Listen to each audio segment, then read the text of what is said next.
Ici Sarah de Ciné Techno et voici ma critique de Monster Menu de Scavenger's Cookbook pour Nintendo Switch, développé par Nippon Ichi Software et publié par NIS America. On le retrouve également sur PlayStation 4 et 5 et il est disponible depuis le 23 mai 2023. Le roguelike est l'un des plus anciens genres dans le jeu vidéo avec ses premières moutures remontant au milieu des années 70. Ses mécaniques de jeu ont été renforcées par Chunsoft et sa série de jeux Mystery Dungeon qui comprend la série de Sharon the Wanderer et des jeux de Mystery Dungeon sous licence, notamment de Dragon Quest et de Pokémon.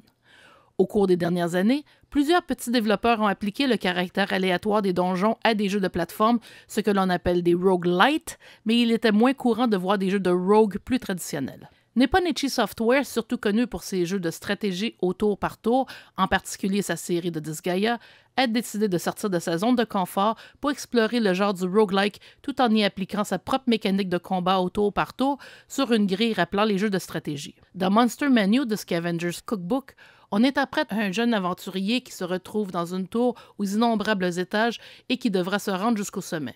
Pour ce faire, il sera accompagné de 3 compagnons. À chaque étage, l'équipe trouvera des trésors contenant des armes et armures ou bien des matériaux, en plus d'accéder à des sanctuaires qui permettent de rehausser certaines caractéristiques ou même d'augmenter le niveau des ennemis ou leur nombre en échange de points cumulés à la suite de combats.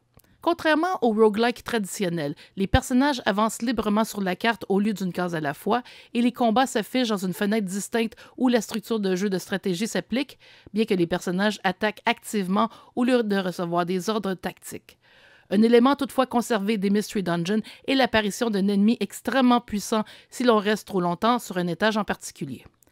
Entre chaque étage, il est possible de se reposer et de récupérer des points de vie et des calories, l'équivalent de l'estomac de plus en plus vite dans les Mystery Dungeons, et même de sauvegarder. Dans le camp, on peut fabriquer des armes comme des flèches et on peut aussi cuisiner des plats. Cependant, il faut être attentif aux caractéristiques des plats préparés qui peuvent avoir des effets positifs ou négatifs sur les personnages selon les matériaux utilisés dans la cuisson. Un seul plat peut avoir des effets à la fois sur un personnage et on ne peut donc pas cumuler des points supplémentaires appliqués aux statistiques. Heureusement, il est aussi possible de sauvegarder dans le camp, ce qui évite de devoir recommencer le jeu du tout début si l'on meurt en cours d'exploration. En tout, une centaine d'étages sont proposés et des combats de boss ont lieu tous les 10 étages. Le jeu propose 3 niveaux de difficulté, mais même au plus facile, les boss peuvent donner du fil à retordre. Monster Menu est en anglais seulement et il n'est malheureusement pas possible de changer la langue de l'audio au japonais, même si le site officiel indique le contraire.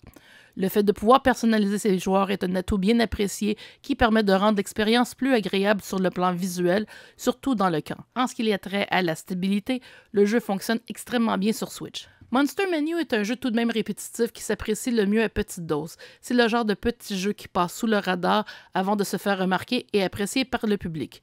Les amateurs de roguelike aimeront les petits changements de mécanique qui donneront de la fraîcheur au jeu sans toutefois le dénaturer, mais les amateurs de jeux de stratégie le trouveront trop simpliste, surtout en comparaison avec Disgaea. Monster Menu de Scavenger's Cookbook pour Switch obtient la note de 8 sur 10. Merci d'avoir été à l'écoute.